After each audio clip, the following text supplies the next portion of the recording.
My name is Rafiq and I am 29 years old. I am an English teacher and I am from a village called Meg'del Bani Fadel. It was a great experience for me to meet a group of beautiful women from your neighbor as yours. This was for me a great chance to meet people who really works for peace and they want to find solutions for this conflict that we have been living in since 1948 and maybe before. When we talk about this conflict, we talk about four main issues. We talk about Jerusalem, we talk about water, we talk about the refugees, we talk about the boundaries. This is, we call it the four main core issues to find a solution for this conflict. Many negotiations took place before, and all of them, unfortunately, we could not see something tangible and a real solution for this problem because there was no real intentions from the leaders. Because if there is a will, there is a way.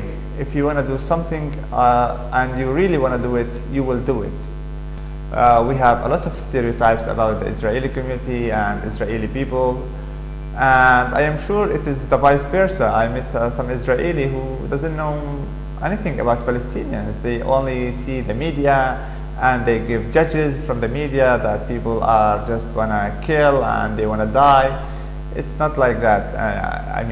There are people who really work for peace in Palestine day and night, who is against all kind of violence, who is really want to live in peace, but peace should come after justice. This is what they believe in.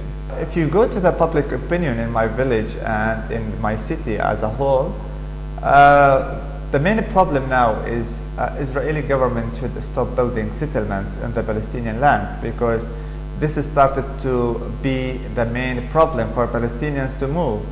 And the main problem for Palestinians to accept that there is Israeli partnership and who are ready to take an action for peace.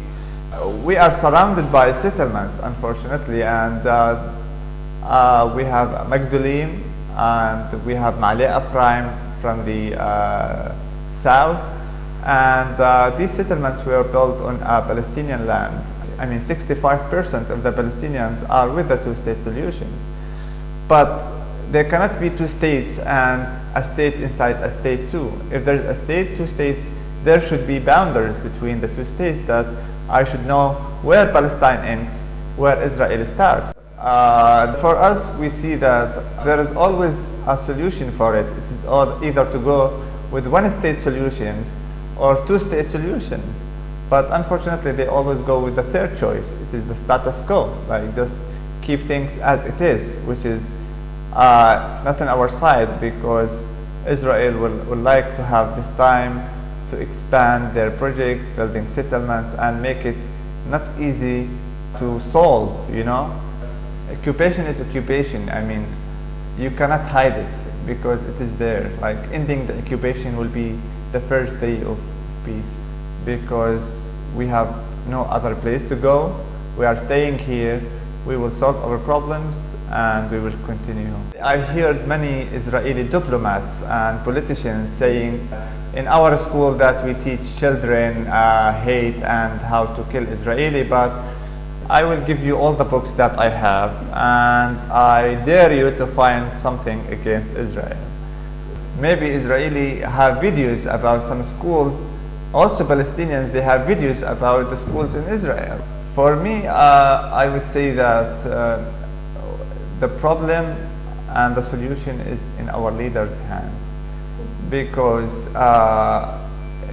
after the second Intifada in 2000, I think both sides has lost a lot of people, a lot of innocent people, and for Palestinians, as always, they were the biggest loser in this equation, I would say. The President Mahmoud Abbas was clear about it. He announced that Palestinians should stop all kinds of violence against Israel. His choice was to go with the negotiations, which was everybody wanted to give the peace talks a chance.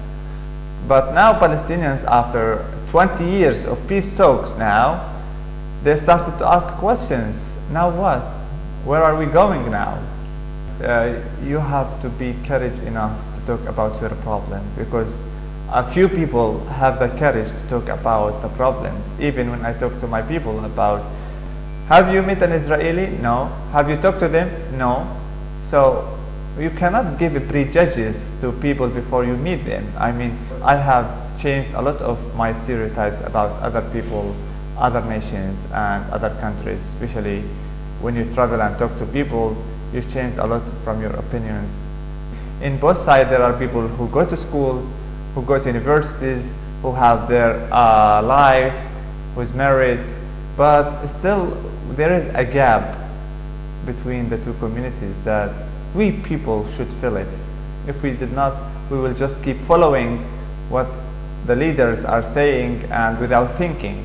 This is why we have minds, in order to think before we speak and to listen to people.